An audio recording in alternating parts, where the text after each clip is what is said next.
from the bottom, bottom, from the bottom.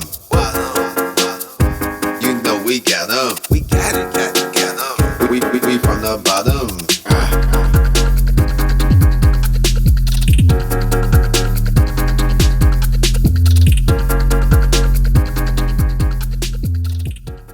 You ready? All right, so we gonna go ahead and kick it off. We appreciated it. I'm sorry. We're gonna scratch that out. We appreciate you for being on the show, coming on. You heard me, even though you were late, but that's fine. It happens. You had to go get it, and I like your pretty kings going on. You heard me. Got know the what I'm ATL saying? in the back. I gotta get the love to Shauna out there in Hawaii. You know, she Yeah. got that pretty Kings line staying strong with us. So yeah, gotta Yeah. do it some justice. I can't be up here making the whole label look bad. Uh, Okay. I dig it. I dig it. Facts. Well, that make me want to go. I mean, trim or something. Put another shirt on. Hey, you should have. You looking like COVID, 2020 right now. You know what Wait I'm a minute. Hey, this is the saying? same. Hey, that video took a lot out of me. Okay. All right, so we're gonna kick it off. So we wanna introduce Angie G from HGR. Can Oh, you you go know, ahead? Huh?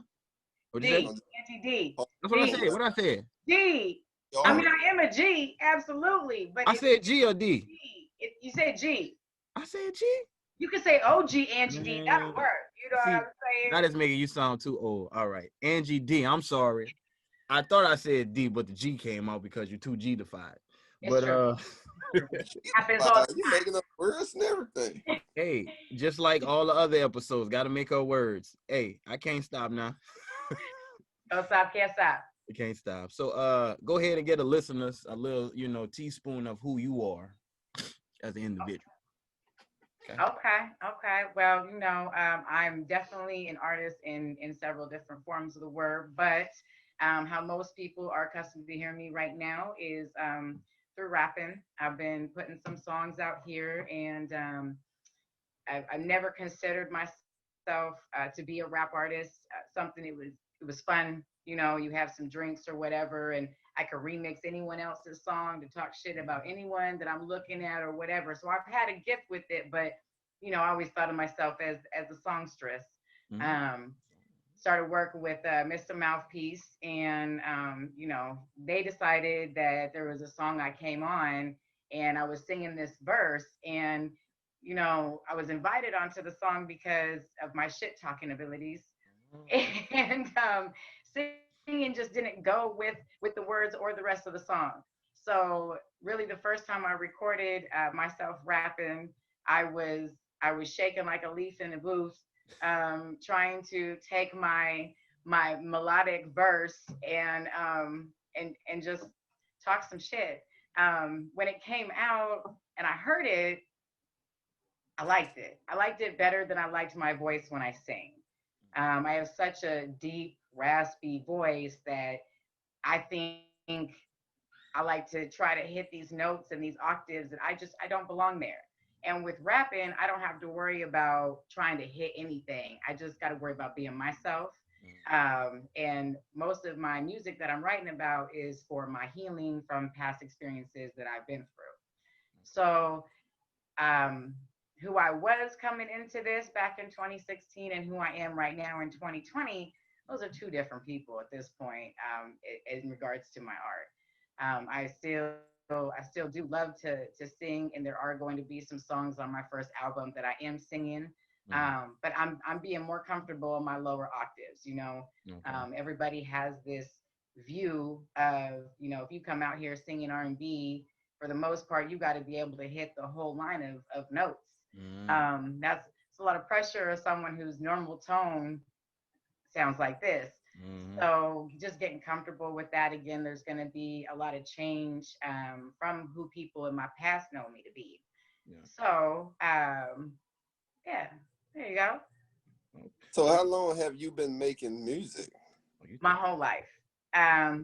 At 2 years old, I was entertaining my family at every Thanksgiving and Christmas, singing the songs and making up songs. I was the kid that had to always be sent away because I would run around and just make fun of all my aunties and my uncles and my grandparents, and but I'd sing it. It was always a show.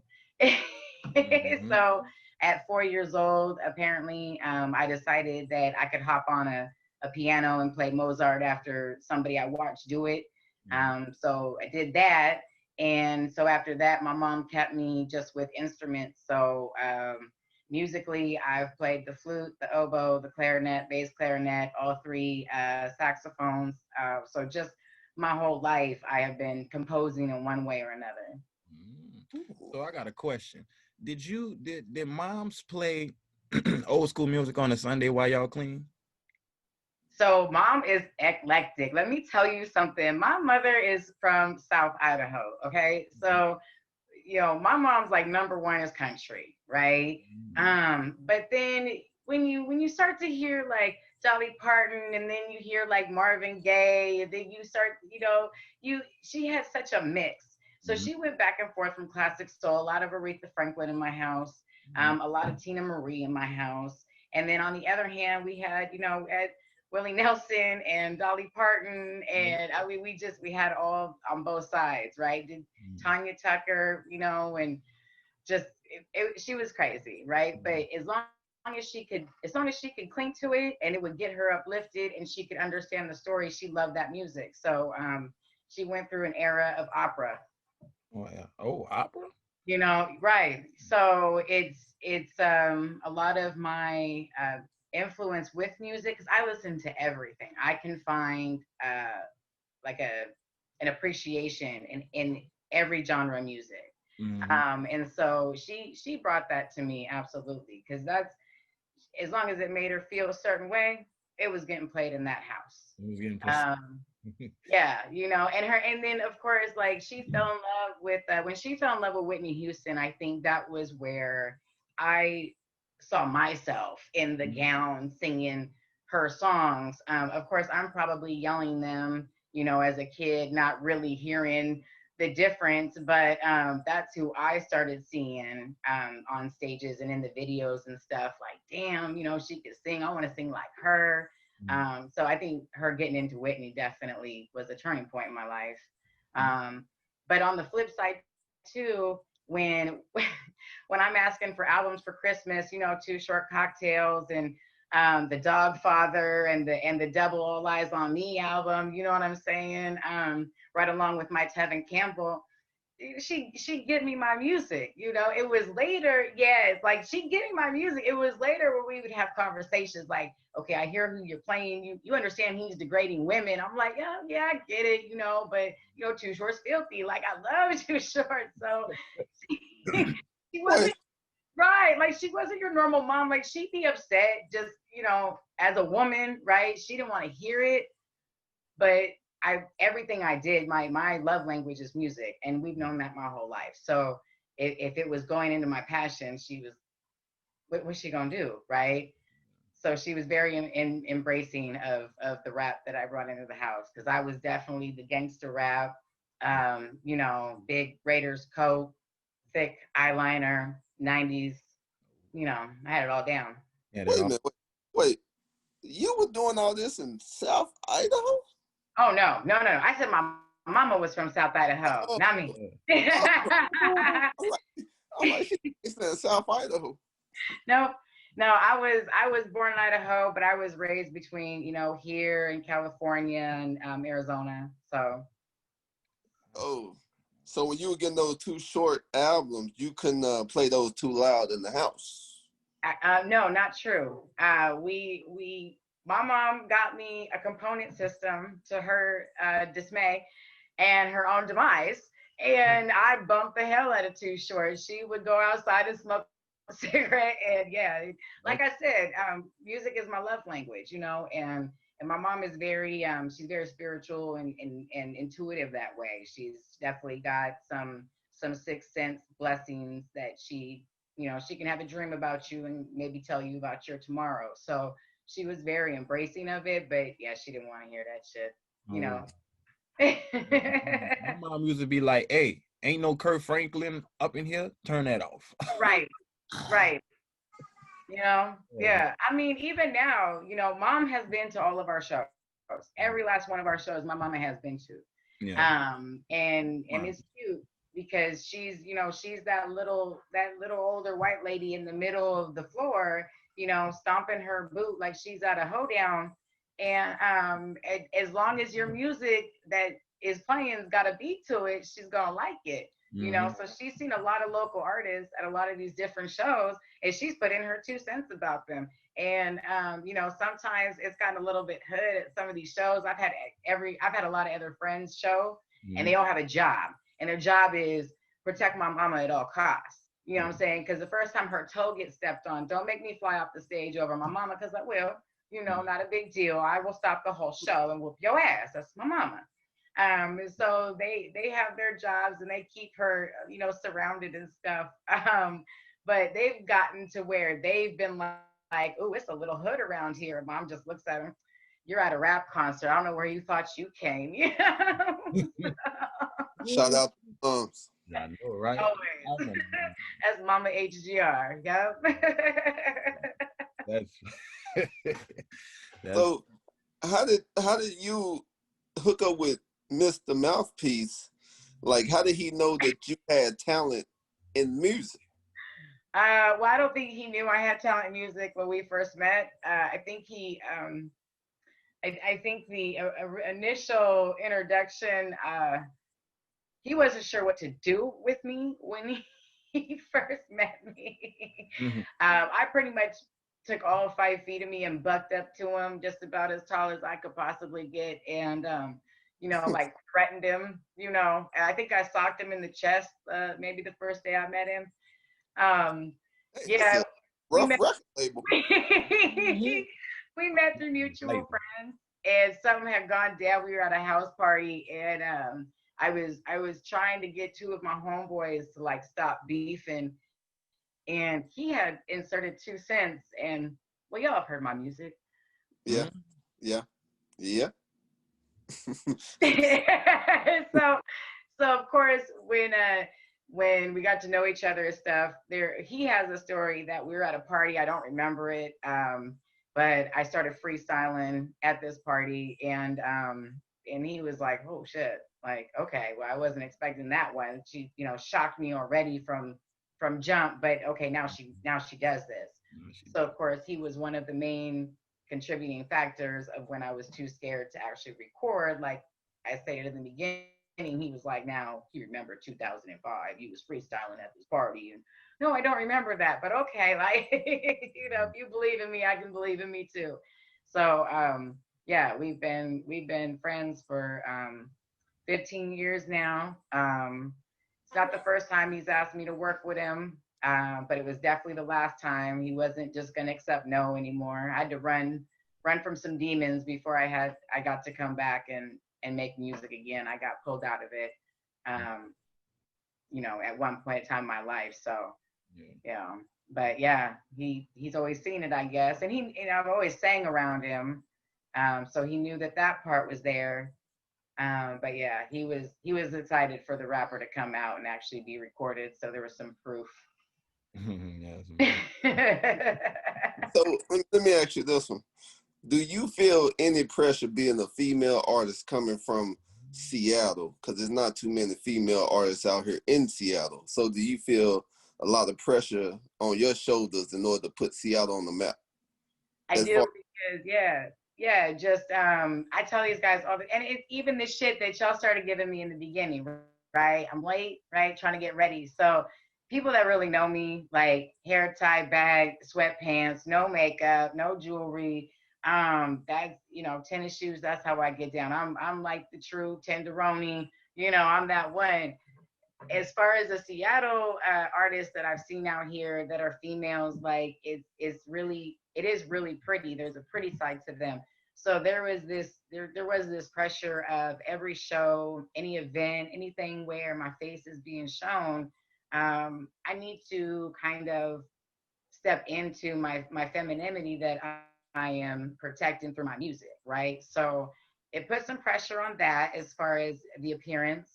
Who was it that I wanted to have step out on stage and be known for, as well as your music? Because with being a female, you do have that extra added pressure just from the world. Like you can be you can be a horrible rapper as a female.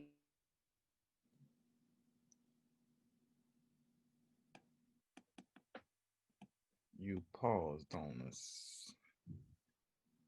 Where's the timing? Yeah.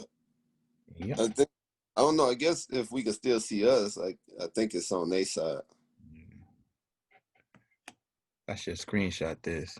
Send it to her. How you screenshot it? Did you screen?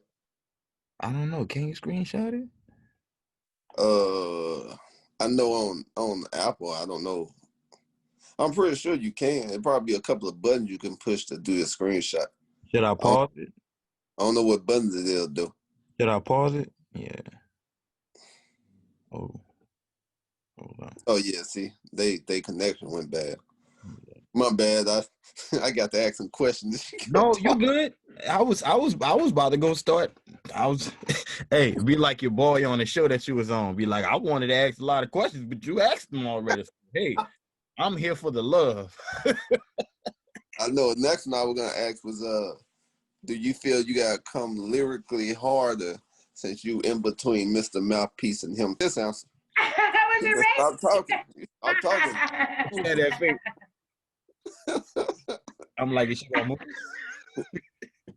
Was it ready? Was it ready? Was it I'm like, is she politically correct? Okay. Oh, this is much better. Okay. All right. Are we ready? Yeah. Can we restart the whole question? Go ahead, Kevin. Question. You can Ask the question. Okay. Okay. You been smoking my shit? I got one. This one is kind of off the fly from what you were saying. As a female artist, you say you mostly rap, right? Yeah. Now.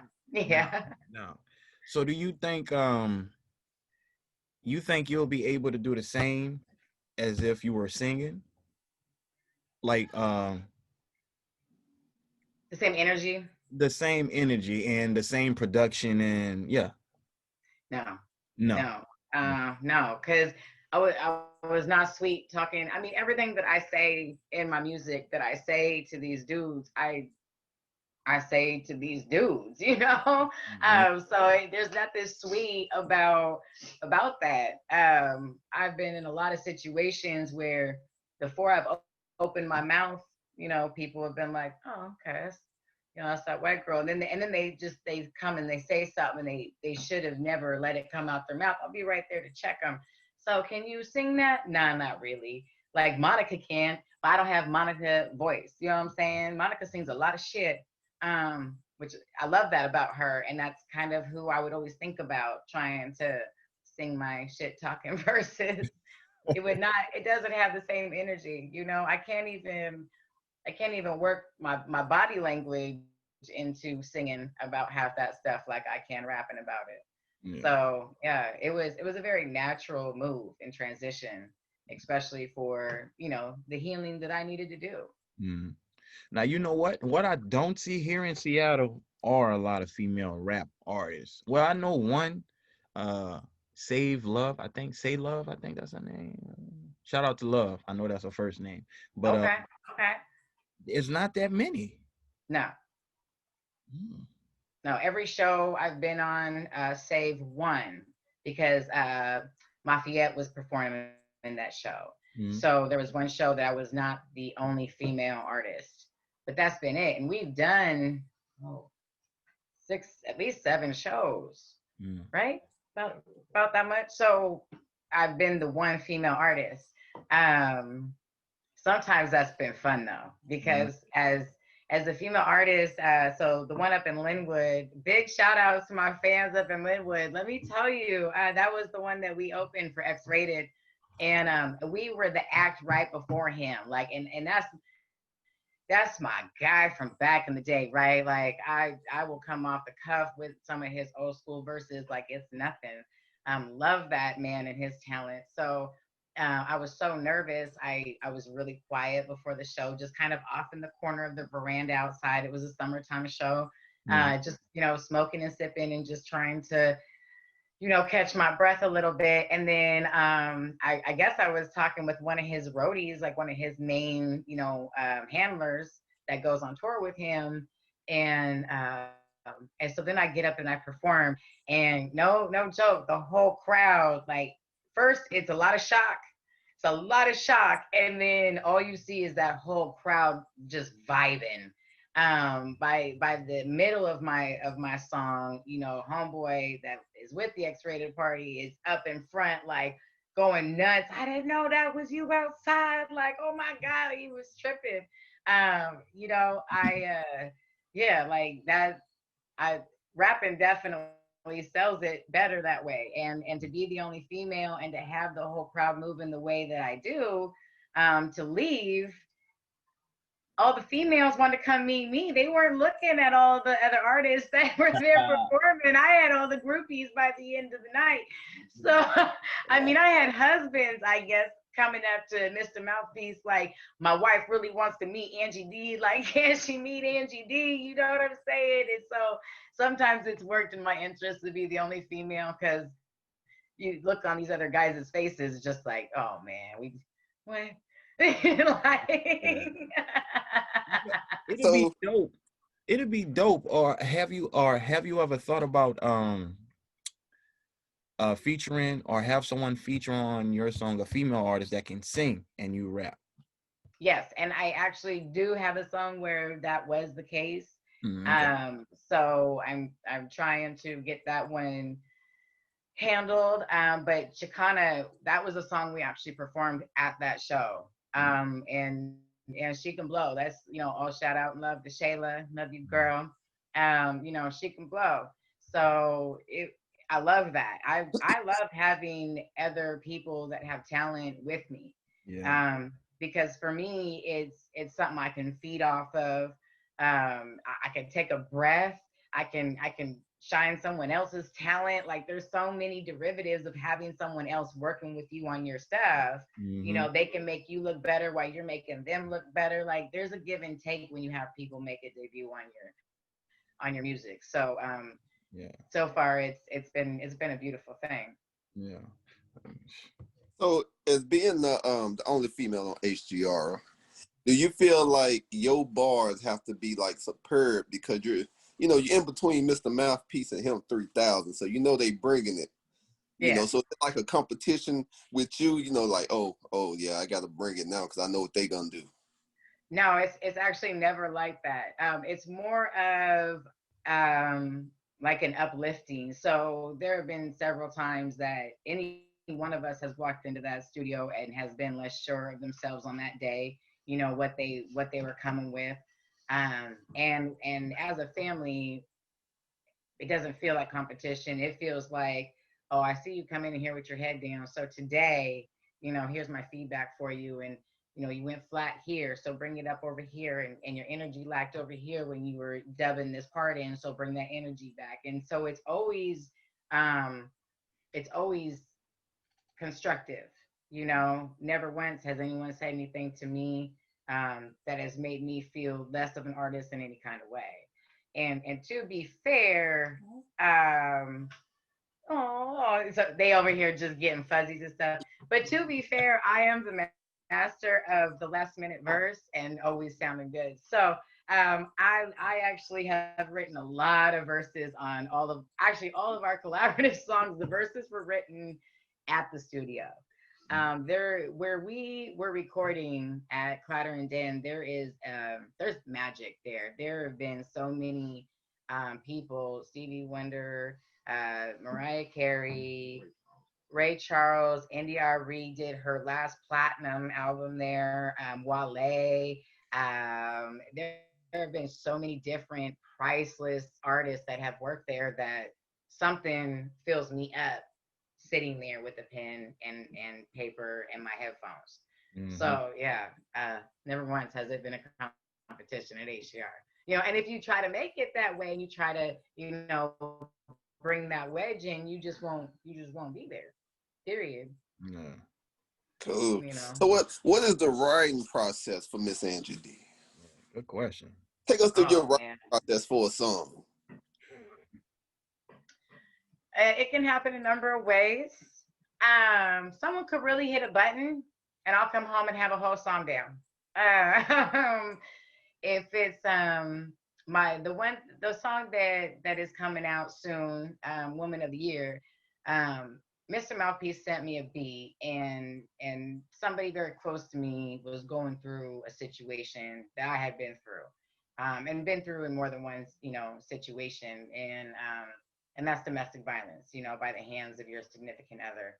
So when I heard the beat, and we kind of had this conversation of why he sent me that beat, because there are times where he'll send me specific beats, and he has something that I've gone through in mind, because he's known me for that long, and he knows that my first album is all about finishing off those chapters, and closing it down.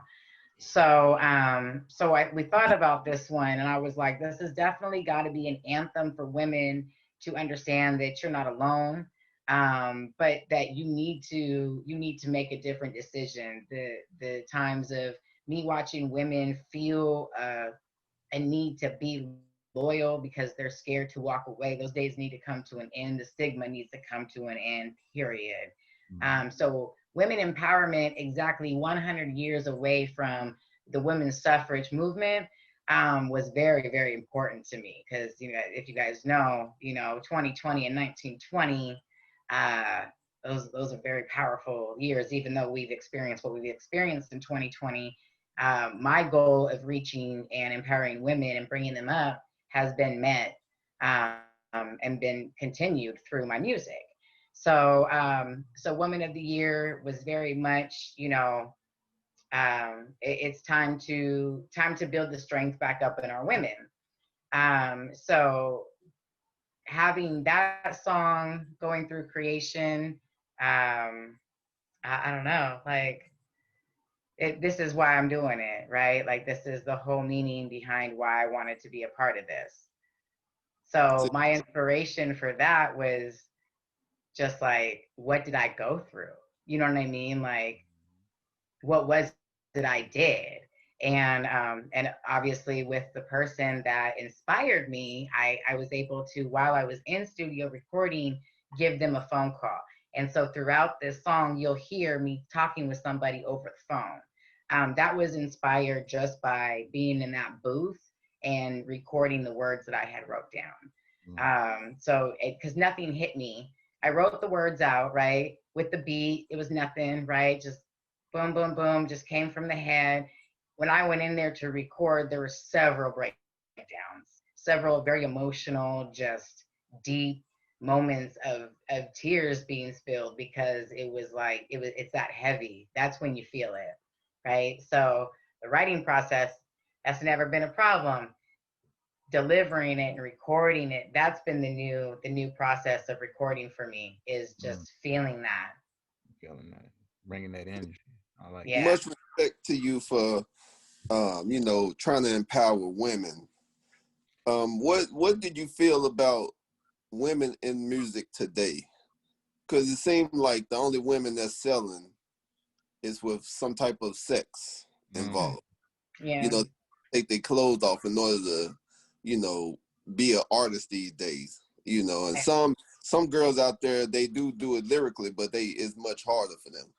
No, I wish Queen Latifah and Salt and Pepper and Moni, you know what I'm saying? Moni Love, like I wish that, Yo MC Light, like, I wish that they could, like, hear my music and just be like, girl, we're with you. Like, I would love for those women to come back out, because it's not like that anymore. And back in the 90s, they were all here to empower women. And you're right. Now it's sex sells. But because sex has been selling for a really long time, let me give you a different look at that. Going back to Too Short, and Snoop Dogg and Tupac, sex sold really, really well for them. You see what I'm saying? And so to disempower a woman of her talent based on the fact that she's selling it off sex, it goes completely against what I stand for with women empowerment. That being said, The reason why I'm clothed the way I'm clothed in my videos, and the reason why I say the things that I say in my music, is because I'm just not one of them. I can't sell it through sex. It's not going to work for me. So you know what I'm saying? If their mamas are turning them off to turn me on, cool. Like, let that be it. I'll take it. You know what I'm saying? But I can't. I'm glad I don't have a daughter. I'll tell you that much, because it's catchy. They got some real catchy tunes behind them.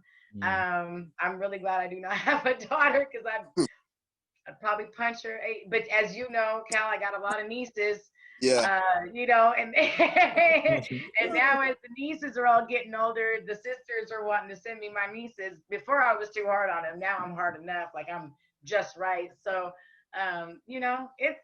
it's difficult. It's more or less difficult to watch a younger generation feel the need to spread their legs between, to get a man over exercising their brain and showing a man how smart they are.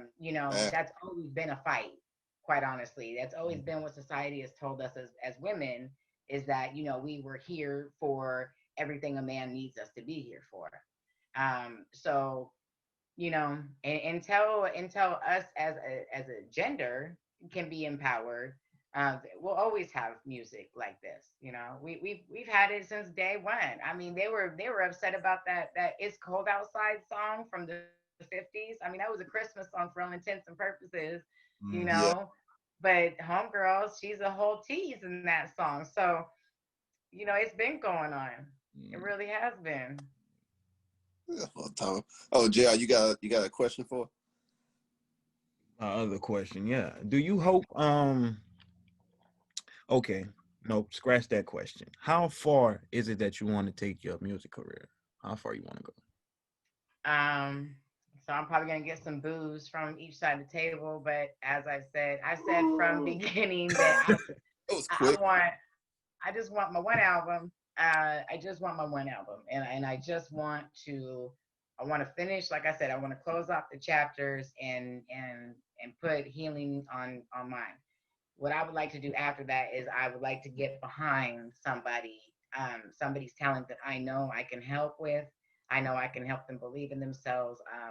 I know I can write for their voice. I know that I can, just direct them, to really put themselves out there to show the world their talent. That's where I do see um, a lot more natural niche for me.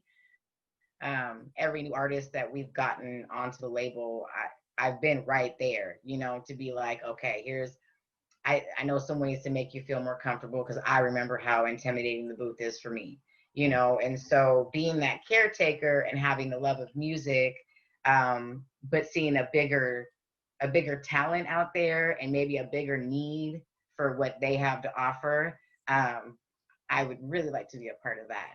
I think that could almost be just as rewarding. I think as far as fame goes, if I got somebody hiding in the bushes to see, like, when I'm about to change my drawers, I'm gonna go to jail for life for murder. Because I'm just not about someone being in my business like Oh, that, right? So what? so you gotta, like, really look at that. If you want fame, they about to be in your business. And the first time you have a smelly fart walking down the street, you gonna have it all over front page news. No, Yeah. no, just let me let me live, right? I mean, that's a part of the show business. Like, Yeah. once you cross that threshold, they gonna be in your business for everything. That's right. They That's they gonna right. know about you than you do. Mm. Hey, right. So that's why I'm gonna hit it and quit it, right? Like, I don't see any problems with this. Like, just get my album out there, get my empowerment on, let it be my legacy, and then let me get behind someone else who maybe don't have as many skeletons. I don't know. I got Angie D Now, class 101. You know what I'm saying? This is how Yeah. you keep your ass out of trouble.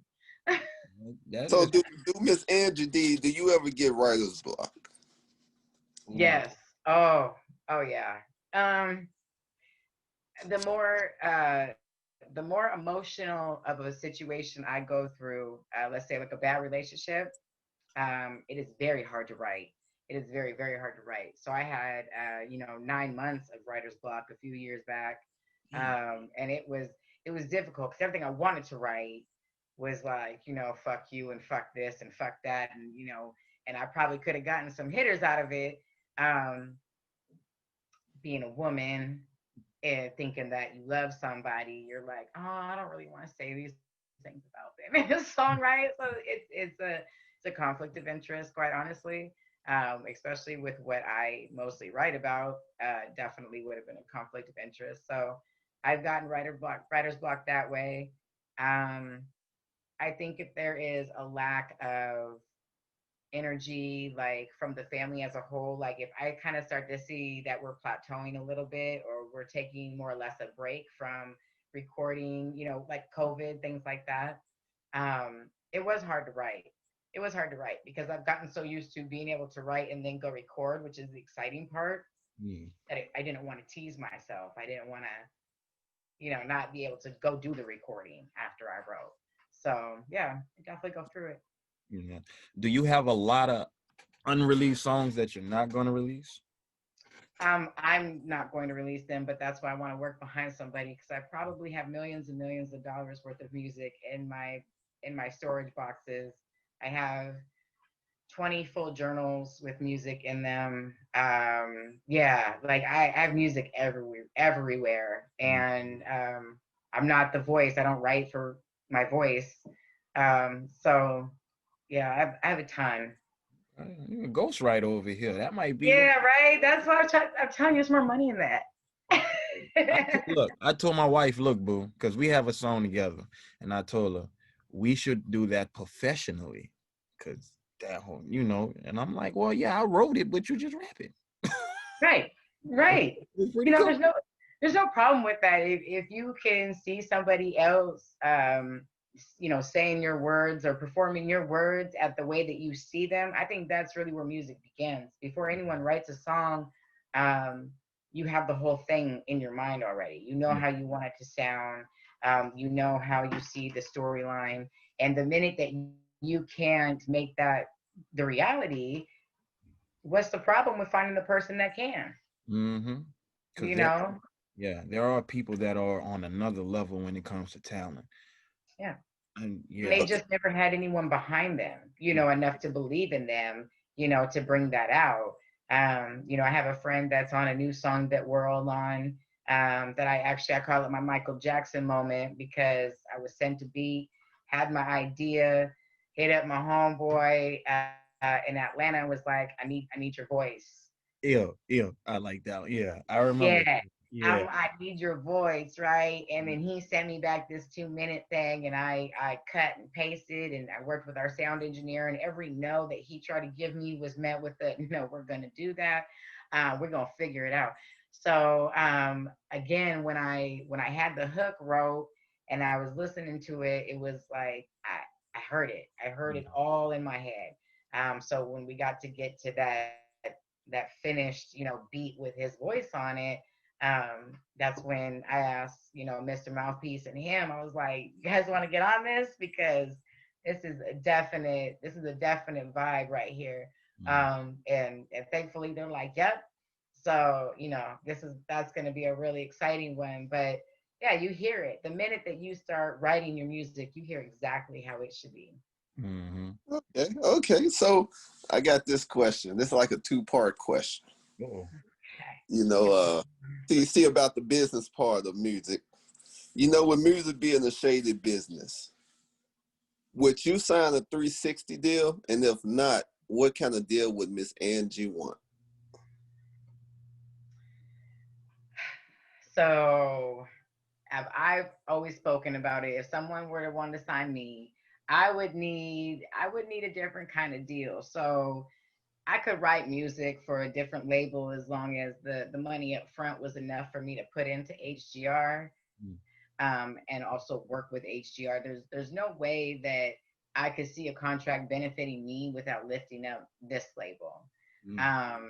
And really, just because the way that we do business with people is the way business should be done. We're going back to a very real and unadulterated type of business. Like, if you keep shit up front with us, we're gonna keep things up front with you. We'll always meet our end of the bargain. And the minute that you don't meet your end of the bargain, or the minute that we don't like what you have to offer us, we have no problem telling you no. So if I were to have a deal, they would have to really understand I'm gonna need at least 100,000 to just put behind my label right now. I will go ahead and give you one album at a time. We will sign off one album at a time. That is not a problem. But Mhm. that's exactly what it's gonna be, because the minute Mr. Mouthpiece goes and takes that money and goes and finds some talent that I want to work behind, album, I want to go work with this artist over here. You know what I'm saying? I want that freedom to be able to put it back into something that we've been building for the last 4 years. It doesn't make sense for me to jump ship when that can benefit it, you know? The facts. What about those masters? I was just about to say that. Whew. So, like I said, like when you write for another label, especially as a new artist, you're not owning your stuff. Like, how long did it take Prince? You know what I'm saying? Look at what Michael Jackson went through. That's their bread and butter. That's what keeps them going. So every commercial and movie that they play your song in, they're getting that money off top. So again, that's why I would rather put money into a label that does business straight up in the way that it should be, where its artists come first. So again, they can have all the masters for that album. You know what I'm saying? I'm not tripping. But like it's gonna be one album at a time. You know what I mean? And so I always have the understanding for business. I Business is very it's logistical to me. I understand it, right? Yeah. So I get where people need to make their money off the product. But there's also got to be a point where the human, that is the actual product. So all these artists, they have to know when the time is to take their power back.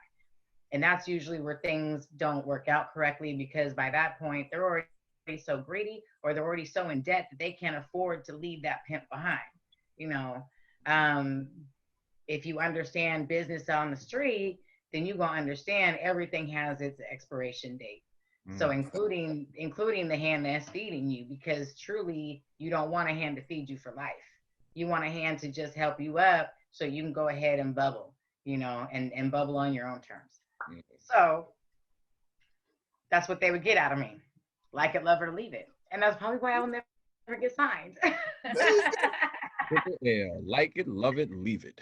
go. I respect that because you want to bring everybody else with it too. Most people be like, I'm "Hey, different. once I'm out, I'm different. Right. I got mine. Now you need to get yours." But that's a part of being older too. I'm not 20. Shoot, you know, Don't I'm say young yeah. 30s and stuff, right? I'm young 30s, right? I'm 30s, So right? that is a part of growing up, is I've already gotten it on my own, right? I have everything I need right now. I have everything my son needs right now, and then a little bit on top of that. Mhm. So I think that that's really where the thinking lacks, is they prey on the young artists. They prey on the artists that really are trying to bring their family up out the hoods and trying to put them on. And the issue with that is that they're not teaching them. Like, these are still kids for the most part. If you're in your 20s, you're still acting like a kid, right? Mhm. So if you don't also educate these young folks, then they're not going to be able to make sound decisions. That's why very few artists and celebrities go on to continue to keep their money, because they're not taught how not to spend that money. They're not taught, to go and invest that, or how to find the bookkeeper that won't rip you off. You know what I'm saying?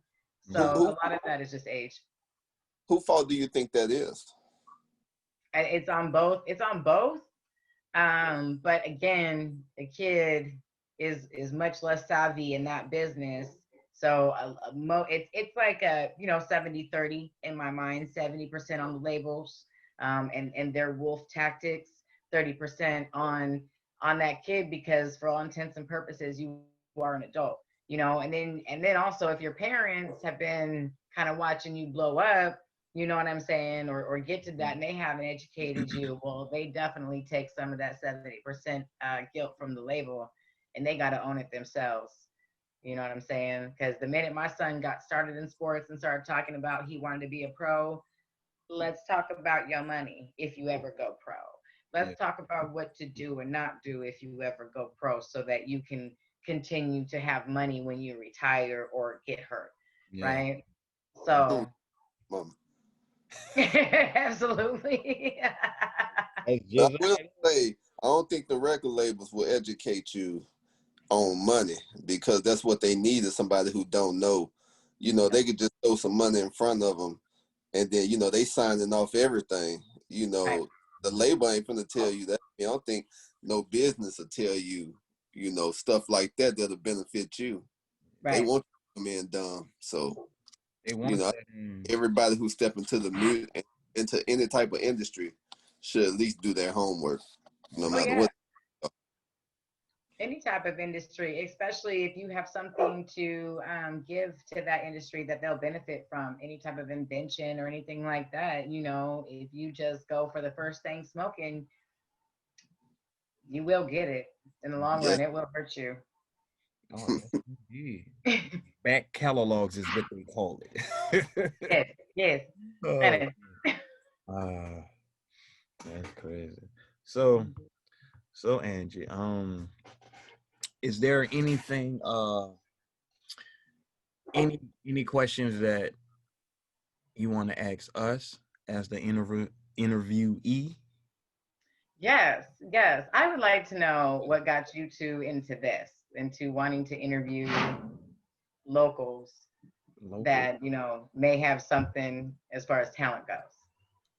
Well, I'll speak for us, just by us, because we like brothers, so we talk and we talk and and we talk, so we both realize we both talk so much, so by us being that local, you heard me, why not interview other locals, because as where we've started to now, we've seen how much we've grown, in different aspects, so there's other people exactly like us who they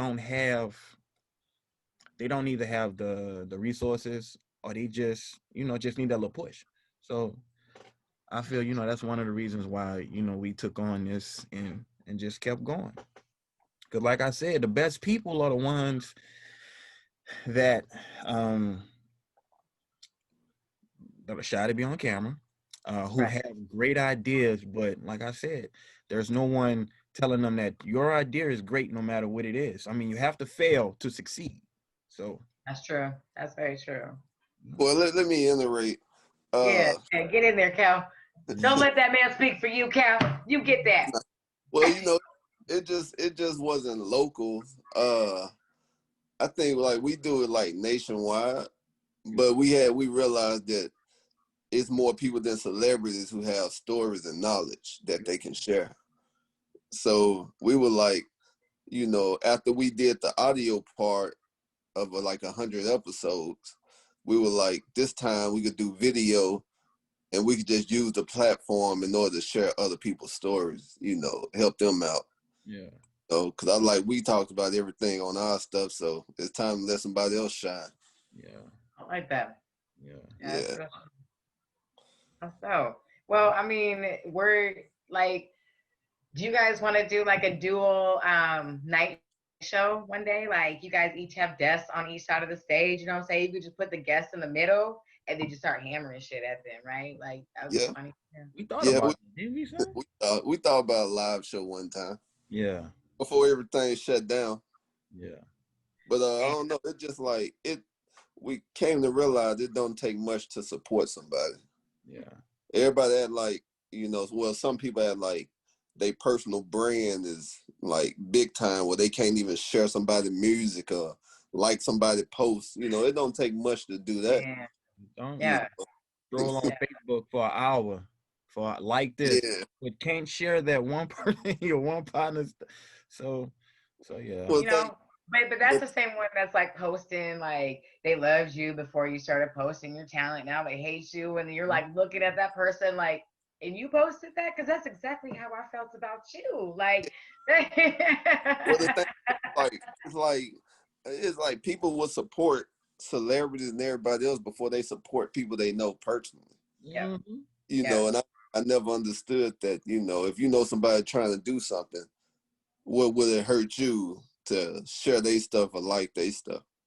yeah, You and it's in a really universal way as well. I mean, it goes right down into sports. Being a single mom, my son being in football, there were several coaches that I'd be like, what can I do with him at home? I will do it. I'm who he has. Mm. Um, I am the tomboy that you see in front of you. I have no problem with football drills. Trust and believe. And they never wanted to say something, and it was like I had to go grab an uncle and be like, "Please come with me to practice, so you can ask the coach why he's not getting game time, what I need to do." And then there'd be a whole laundry list. You know what I'm saying? And so it goes deeper than just music. With the food. With people who are out here cooking and trying to support their families while cooking Yeah, and feeding plates, and what I'm saying? Like they wanna post the food that they bought, but then they wanted to talk shit about the price that they had to pay for it. It's like, Mm-hmm. as, could you just not? but it just I think it's just like HDR. Like y'all got the Seattle record label, but then like you can reach out to local artists and be like, can we link up on the song? They gonna be like, nah, we can't hook up. But then like once they see you start doing stuff, they're gonna be like, listen, I always believed in y'all, man. Mhm. We let, should me, let link me up tell you. now. Let me tell you, shout out to that promoter who completely whited us off the set list. October of 2018. Was that You 2018? was holding this one in. Oh man, like I was glad that you brought it up because like other people that do music that promote shows, I have never seen so much beef between each other. I mean, look, I just did a hook for a diss song from one promoter to the next. Like, Wait a minute, promoters out here beefing? they beefed it, and the one promoter got some artists together, me as one of them, and it's like, okay, I need verses from y'all, I need a hook from you, and so we put together this diss track for him to release against the other promoter. That's our promoter. We show nothing but love to him, but even they're out here beefing with each other. So But it's not that. did that Huh? put you in an awkward spot? Did Not that's really. it's messing up your promotion on this other side because you on the disc record with this promoter. No, because he ain't never really like promoted us like that. Like Uh, the promoter uh, that came to me, you know what I'm saying? That's our promoter. You know what I'm saying? The other promoter, I don't really know. I was just like, what did you want me to talk about? Like, okay, I'll write something else. can you give us a line from that this song that you said? No, no. Like Yeah, you ain't I could give you the whole hook. So use a clout chasing. What was it? Use a clout chasing. Oh, use a fake phony clout chasing. Tried to ride the pony, jabroni, acting like you really something, homie. So sit back, get the whole gang 50 fucking feet. How long will it take to keep jabronis off these beats? I see. see these Okay. things promote a diss tracks out here. Yeah. That's They gonna why he have one gave to me. tracks out here. Oh, man. I did have to get some help though, because I was like, I really didn't know what the beef was about. Literally, my promoter sent me a message. It was like, I need you. Okay, like I'm a yes. You know what I'm saying? Because yeah. They're on. Hold on, they're right there by the toolbox. Oh, you're good.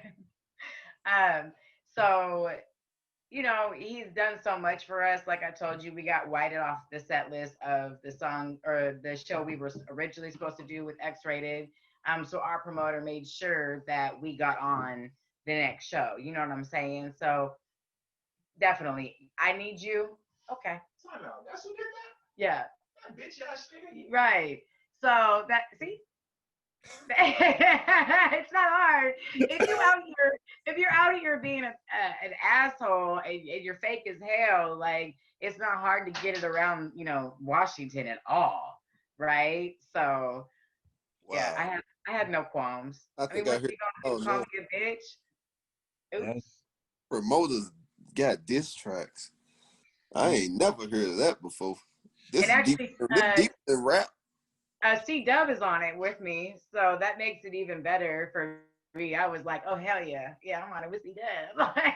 Yeah, that's crazy, yo. For me, it's discography. You know what I Yes. mean? it's gonna come back in the future. You heard that diss Hey, track Angie was on? I mean, the great thing about it is anyone can come clown. My clowning game is very, very strong, and I'm very witty. I'm very at the top of my head with my game, so I'm not tripping. Mm. They can get it too. I did not expect that.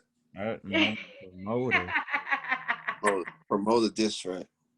Yeah, yeah. The whole game right now is crazy. Like Well, now I know everybody can get it. Even the everybody get it. bartender. Hey, it's 2020. They're gonna have pastors beefing. Watch. You know, Yeah, some of already. us are just really bold and feel like everyone could use a little check if you decide to come, if you come at people incorrect, you shouldn't be allowed to get away with that. I'm tired of people crying. Like, I'm just gonna speak up, Mm. So yeah. I'll help anyone out. They have a problem talking. I'll be your voice. What you want me to say? You said it all nice. What you want me to say, baby? Hi, I got you, baby. So what's next for Miss Angie D? So Woman of the Year, we're gonna put that through mastering. That's gonna drop. More than likely, it'll drop in 2021. Probably at the beginning of that. Hopefully, we can get that video done at the same time. And then I have the collaborative track that we've been working on, and it's called "I Wish." Um, really wanted to change the title of that, but everyone convinced me that we could change it from R. Kelly's I Wish and, maybe give that title a better name again, just come out from that. So we're keeping with I Wish. Yeah. And then, yeah, just I'm hoping to get the album done by the end of next year. My son is going to be 18 and off to college here in fall of 2021, so it'll open up a lot of time for me to just look 100% at music, because obviously being his mom comes first, Well, especially from I don't know if he's gonna be off to college. He probably be in the bedroom. Mm, no, he needs to go School ahead. closed. School yeah. closed. He probably be home. Well, can you go live somewhere else at least for a Oh second? yeah. Like, Like it's you know, not me. my family, 18 years old, you get a chest put in your room, on your 18th birthday that morning. You wake up to the 18-year-old chest, and that's what you get to move out in, and just go ahead and pack it and get out. So, he may get the 18-year-old chest if COVID is still going on. I don't know. You ain't gotta go home, but you gotta get the fuck up out of here. Mama ain't putting her baby out. Nah, probably not for at least the first 6 months. After that 6 months, though, I don't know. I got to go. You got to go, so I could go. Yeah. Oh man, that's funny. So, question. So who do you have any special artists that'll be on like that we know nothing about? Yes, I do actually. So I have Chance, who's going to be debuting on the West Coast for the first time. He's going to be on I Wish, and so he's got a very special voice. He is living in Atlanta, but he's from New York. Beautiful, beautiful R&B singer. He does it all. The man plays the piano. He sings. I mean, he can do it all. So I'm really excited to get the West Coast to hear him. Um, he kind of decided he was going to put music down a little bit, and then of course I came out and was like, nah, let me have you just listen to the song. And he made it what it is, really. So I'm really excited for him to get heard out here on the West Coast, because I think his voice is going to take off, quite Is he honestly. HGR? Huh? Is he a part of HGR or? No, he's not. And so it's again, this is like somebody that I've known for a long time, and I've known the talent, and I heard a song and I heard him on it. So but I just want him to be where his demographic truly is. And it is really on the West Coast. He's gonna get a lot of love out here. So yeah. Facts. Yeah. But it's so much different than like what you've been hearing. Like everything that we do as a family, what I love about it is everyone has their own niche. And so I just I feel like that's really who I look at, even when when I want to put somebody else in my song. I'm like, how different is your style? You know what I'm saying? Mm. I just think that that's really what we specialize in. Um, like we got him, and rapper, R&B singer. He could sound like he's from the islands. He can sound like he is right from town, doing town business on his August Alsina R&B. Like, you know what I'm saying? Or he's gonna shove a gun in your face and rap some shit to you. Like, you know what I'm saying? We got Mr. Mouthpiece, and he's got his Midwest, right? So it's like his rapping is something that when I used to listen to Twista and all of them, right? Bone Thugs and Harmony, right? Like, you think of this man because that's kind of where his roots are, but that's what shines when he raps. And then he's gonna shock the shit at you and start singing on some shit. So it's like just that difference, that versatility in all the artists. That's where I look at in people that I know. So when I sent the homeboy the beat, he taught himself how to play it on piano, so he knew what key he wanted to be in, and that right there was like, yeah, I need you to believe in yourself enough, because that's talent already. Something so simple to you, nobody out here can do like that, right? Mm. So that's what I look for when I look at people that haven't been heard yet. So I'm so excited for that song to come out, because we're all gonna be on it. So it's gonna give everybody that entire there's a plethora of different vibes that's gonna be on that song. So yeah, it's gonna be a good one. But we gotta save it for the summertime. It is a summertime song. So Long Well, time. Woman of the Year will be it. That'll be the first one. nice. Women need more uplifting songs. Yeah. Wait, And especially did you this say one. did you say Mr. Mouthpiece is from Midwest? Yeah, he's from Cleveland. Where? That sounds from up here. I didn't even know. I thought he was from out here. He's from Cleveland. Like, none of us are natives to Seattle. We are all transplants. So yeah. because we all Oh, are. well, you got family in Texas though, like immediate family in Texas. So Okay, where him he- is a native, but he also has his southern roots in Texas. oh, okay. Oh, So and New Orleans. so him 3,000. Wait, he from up here, right? From up here, but he's got real close, roots down south in Texas and Louisiana. So Oh, gotcha. Okay, okay. it's real. I mean, it's close enough to where you get it in his vibe. When you hear some of the stuff that comes out in that booth, you're like, okay, we're on Beale Street. You know what I'm saying? Like, I'm talking about my hometown. okay. So, but yeah, that's what I love about us. So that song is going to be amazing because it's going to have all of that talent in the song. Yeah, and it's funny because we only get like 30-second verses. I think Chance pretty much. I was like, kind of your song. I think I pretty much gave it to him. Just save us a little bit of room. You know, it's pretty much how we got it. So yeah, he tore it up. That's I can't wait to hear it. It's gonna be good. It's gonna be good. And of course, formal invitation.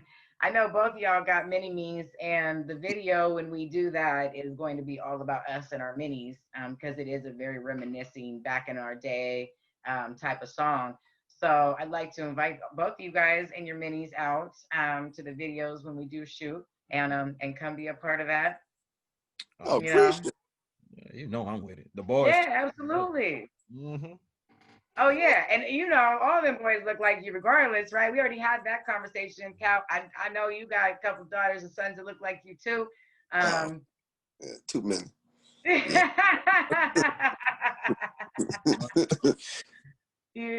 I mean, shoot, even my niece looking like my son, right? Like we Yeah. got a lot of family so feel free, bring your families out when we record.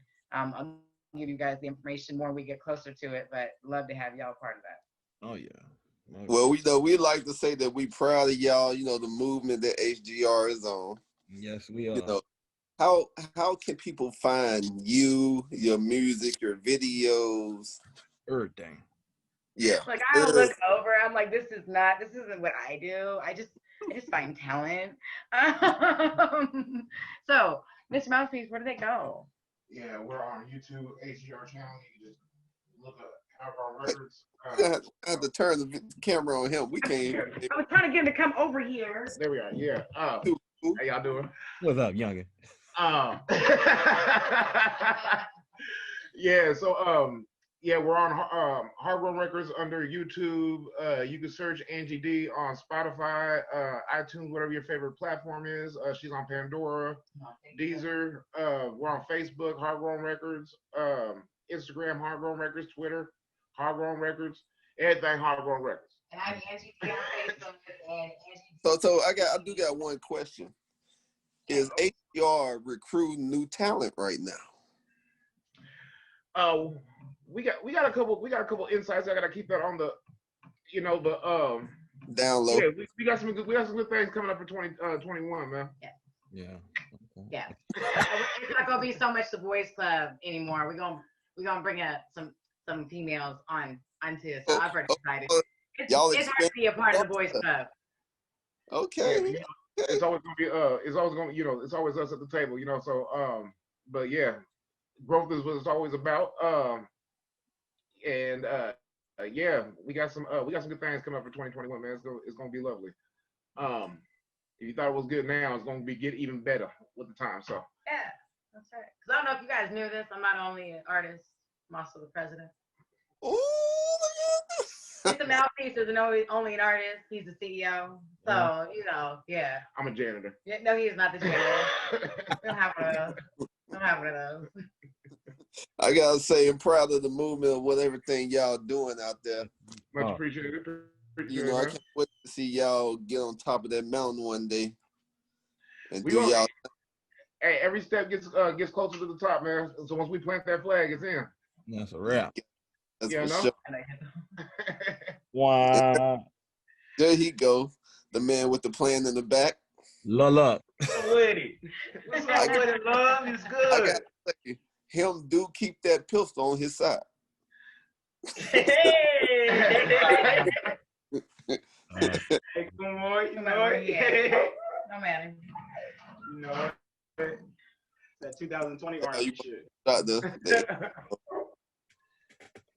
Well, I appreciate you guys interviewing me and, just finding more about HDR out today. And I'm really looking forward to your guys' next interview. Yeah, find her on Instagram and all that, man. Yeah, come on with it. Yes, Ersky. Well, yes, it's been a long time coming. Yes, it is. Yeah. Now we just able to start getting more interviews out there and stuff. So, we gotta knock him out. We gotta get him on. Yep. Another Mr. Mouthpiece update. It's gonna be a work in progress. Keep the people in the loop. All right. So I think with that being said, I think he's up. So we gotta get him in here. So bye y'all. Oh wait, you send out JR ain't even know it. Oh, You gotta put him in. I don't want to go over the time. I've got my limit, 35 minutes, right? Like I got the message. I got the whole little card in my message. Like we are 35 minutes. If you want this to be longer, you have to tell us in advance. I'm just following my directions. Well, because some people be like 35 minutes. They be like, they be struggling to make it to 30 minutes. So